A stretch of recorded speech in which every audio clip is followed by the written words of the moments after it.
Okay, here, let us discuss number one example in our real life application. It says, a room has 10 rows of seats. The first row contains 10 seats. The second row contains 12 seats. The third row has 14 seats, and so on.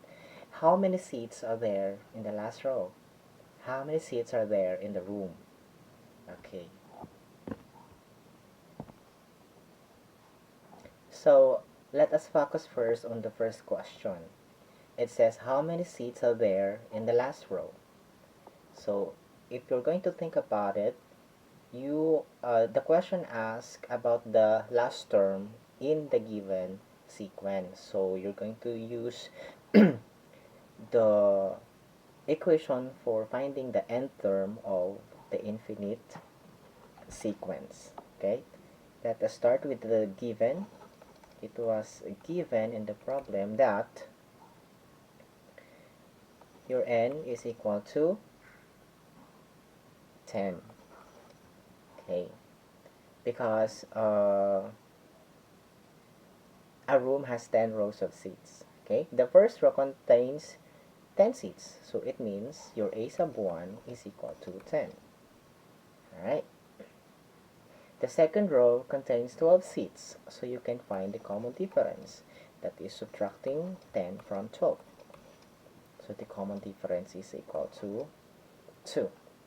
Alright, now let us find our a sub n is equal to a sub 1 plus n minus 1 multiplied by d.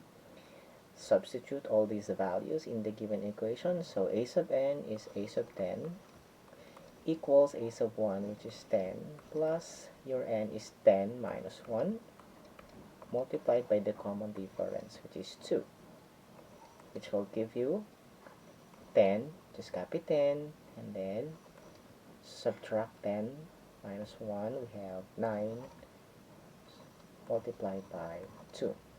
Okay, copy 10 plus the product of 9 and 2 is 18. So therefore, a sub 10 is equal to 28. Okay, the last row contains 28 seats. Alright. Okay, now let us deal with the second question. How many seats are there? It requires us to count the number of seats inside the room. Okay, so it means that we are going to add the number of seats in row 1, the number of seats in row 2, in row 3, and so on. Okay, we know that the sequence or the number of seats in the first row is equal to 10. Second row is equal to 12. Okay, so the first row contains 10 seats, the second row contains 12 seats, the third row contains 14 seats, the fourth row contains how many seats? 16, very good, and so on and so forth. Alright, and the last row, nakita po natin kanina, how many seats are there in the last row? 28. Okay, we have your a sub 1, which is equal to 10. We have your last term, that's a sub n, which is equal to 28. We have your common difference, which is 12 minus 10, which is equal to 2. And we have your n, which is equal to 10, because there are 10 rows of them all. So these are your given.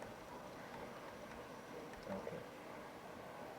For this particular example, you may use S sub n is equal to n over 2 multiplied by the sum of the first term and the last term. Sorry, the last term is a sub n. There. Alright. So S sub 10, or the sum of the 10 terms, is equal to 10 divided by 2 multiplied by your a sub 1, which is 10, plus your a sub n, which is 28. Alright, divide 10 by 2, the quotient is 5.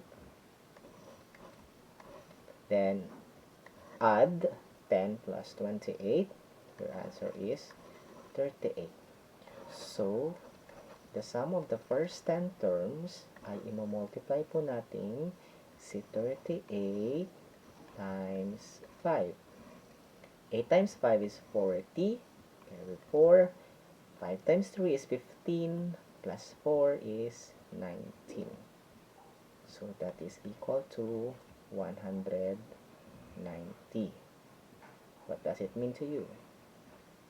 It means that there are a total of 190 seats inside the room. Thank you.